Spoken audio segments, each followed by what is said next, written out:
9,1. A rádio que toca a notícia. CBN, seu direito.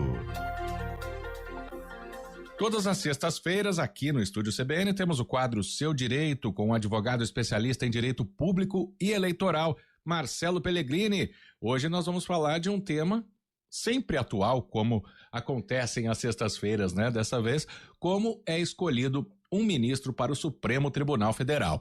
Doutor Marcelo, boa tarde, seja bem-vindo. Ô Guarizo, muito boa tarde a você, aos nossos ouvintes. O tema ele é importante, relevante e é do momento da semana em razão de ter uma vacância no Supremo a partir de hoje. Exatamente, com a saída do ministro Luiz Roberto Barroso, existe, claro, a gente está vendo aí especulações de tudo que é lado, que talvez fosse uma mulher, tem também articulações entre os partidos políticos. Qual é o primeiro pré-requisito? Quem está habilitado a ser ministro do STF, doutor Marcelo? Então vamos lá, Guarizo. O Constituinte de 88 definiu que a indicação é uma prerrogativa do presidente da República e só dele. É lícito, né, os lobbies aí das classes, é melhor ter uma mulher, um negro, um advogado, um juiz de carreira, um membro do Ministério Público. Essas discussões elas são importantes e fazem parte do processo democrático. Mas a indicação é exclusiva do presidente. Mas a pessoa precisa ter apenas uma formação em direito, tem que ter passado por algum cargo público, como que funciona isso? Os requisitos da Constituição são o notório saber jurídico e a reputação ilibada. Você prescinde de ter passado para algum cargo ou alguma função pública anteriormente e você impede que hajam pessoas que não tenham conhecimento jurídico. Porque na história do nosso Supremo, muito embora o Senado, vou falar um pouquinho adiante, nunca tenha vetado, nós já tivemos ministros médicos, por exemplo, da Suprema Corte. Isso é uma novidade para muita gente, né? O conhecimento jurídico não necessariamente é uma formação acadêmica na área jurídica. Mas hoje, né, para ser ministro supremo tem que ter o conhecimento jurídico, digamos assim, não só daquela pessoa que estuda, que é autodidata, mas sim um conhecimento técnico, da prática, do dia a dia. E isso vai caber ao presidente da República indicar para o Senado referendar ou não, que é a segunda exigência constitucional também. E no caso de a pessoa estar ocupando um cargo público, ser um deputado, um senador, um juiz, tem que deixar a magistratura para ir ao STF? Imediatamente, qualquer outra função, exceto de professor, de dar aula, fica cessada com a investidura no cargo do ministro Supremo à Corte. Seja ele cargo eletivo, seja ele cargo de concurso, seja ele de uma função privada propriamente dita.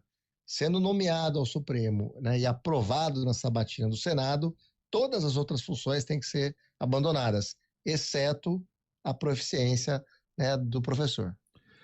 O senhor falou de adiantar um pouquinho, mas agora vamos então voltar na questão da indicação pelo presidente da República. Não é automaticamente que o indicado do presidente já vai assumir um cargo, já vai assumir uma cadeira no STF. Exatamente, Guarizo. Muitas críticas, né, se fazem à questão da nomeação pelo presidente da República. Mas muita gente se esquece que dentro daquele regime de freios e contrapesos, de um poder participar do outro, seja de uma regulação direta ou indireta, o mesmo ocorre na Suprema Corte. Veja bem, Guarizo, você tem o presidente da República, que é o chefe do executivo, que indica o nome. Você tem o Senado Federal, órgão lá do Legislativo, que faz a sabatina e aprova. E daí você tem a investidura no Poder Judiciário. É a República funcionando, né? Podemos gostar ou não gostar desse modelo, mas a opção do Constituinte 88 é absolutamente lícita, do ponto de vista da separação de poderes. E quem sabatina o escolhido pelo presidente? É a CCJ do Senado Federal. Aí a participação é exclusiva do Senado, não tem participação da Câmara, vale dizer, dos deputados, que faz a sabatina após a indicação do presidente. Sem a sabatina e sem a aprovação do Senado, também não se pode ser investido no cargo de ministro da Suprema Corte. A gente já falou de comissões anteriormente aqui nas últimas semanas, elas são formadas por poucos senadores. No caso da CCJ. A CCJ, né, vale dizer, a mais importante de cada casa, ela é formada por todos os grupos partidários, proporcionalmente às bancadas. Então, os partidos ou as bancadas, e aí vale a União de Federações, que tem mais senadores, vão ter mais membros presidindo comissões, mais membros nas comissões. E ela é integrada por uma parte do Senado. Só que após a aprovação na CCJ, o nome tem que ser no mesmo dia ratificado pelo plenário. Então você tem uma parte dos senadores que votam na CCJ e daí vai para o plenário do Senado para ver se confirma ou não a escolha da CCJ. Doutor Marcelo, o indicado pode ter filiação partidária? Pode ter até o dia da indicação, né? No dia que for indicado, imediatamente, né, ele deve renunciar à filiação partidária. Por exemplo, o ministro Flávio Dino, hoje que era senador, ele já não tem mais filiação partidária. Exatamente, ele era senador, estava exercendo o cargo de ministro da Justiça. Quando foi nomeado ministro Supremo, imediatamente cessa, né, a filiação partidária dele, né? Ou de qualquer outra pessoa que esteja na mesma situação. Voltando à questão da sabatina, queria até retomar algo que o senhor já falou um pouquinho mais cedo. Nunca houve nome de ministro vetado pela Comissão de Constituição e Justiça.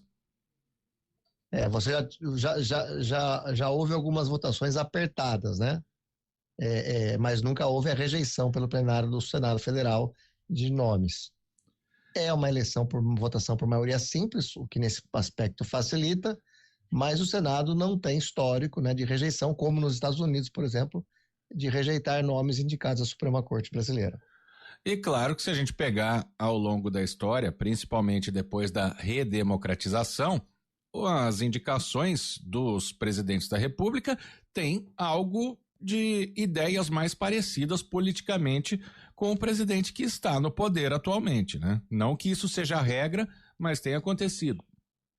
Eu acho que não, viu, Guarizo? Se a gente fizer uma régua dos 40 anos pós-88, você teve nos anos 90 ainda um Supremo formado pela maioria de ministros indicados no regime ditatorial.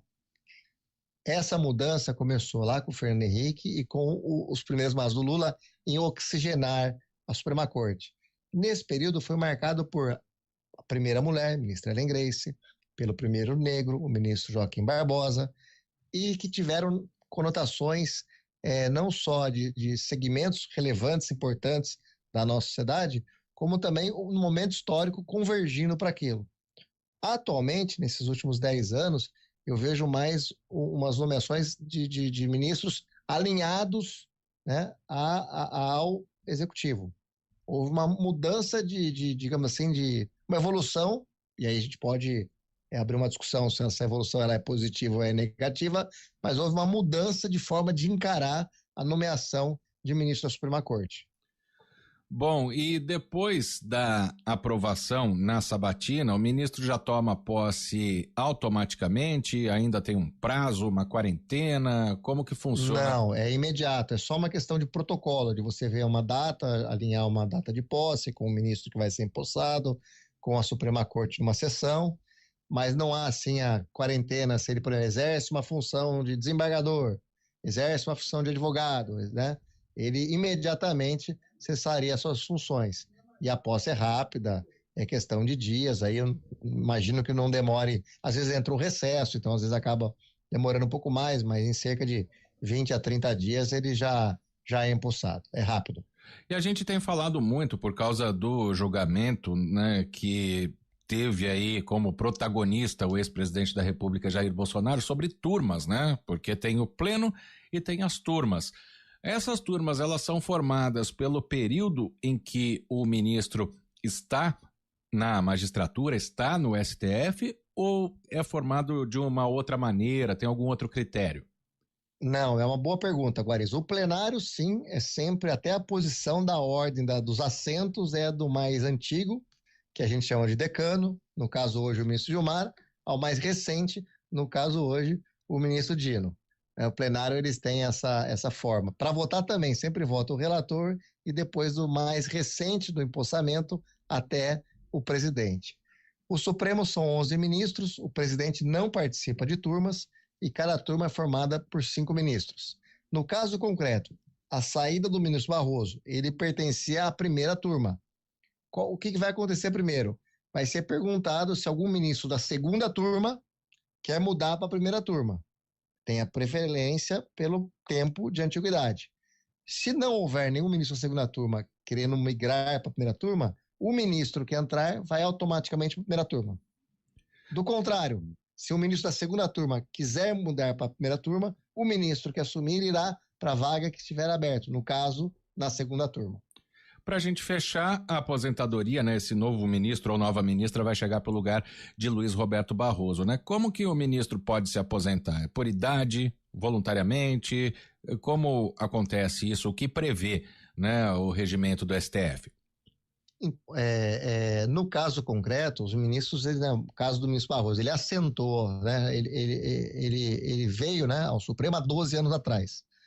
E há 12 anos atrás ele trouxe consigo todos os períodos de contribuições previdenciárias ou exercício de cargos públicos. Lembrando, o ministro Barroso, antes de ser ministro supremo, ele era procurador do estado do Rio de Janeiro e advogado, porque ele é antes da Constituição, ele não tem a exclusividade. Então, ele já exercia função pública, já exercia função privada e ele já havia, né, com certeza, ter o período dele lá de recolhimento previdenciário. No período da Suprema Corte, ele só completou, já tinha o período aquisitivo.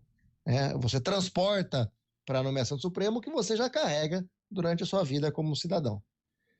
Dr. Marcelo Pellegrini, advogado especialista em direito público e eleitoral, falando para a gente no português bem claro como que funciona a escolha de um ministro do Supremo Tribunal Federal que está em curso. Muito obrigado pela participação, Dr. Marcelo. Bom fim de semana, até sexta que vem. Obrigado, Guarizo. Um bom final de semana a todos os nossos ouvintes e talvez, quiçá, sexta que vem nós já tenhamos aí a indicação do novo ministro pelo presidente da República.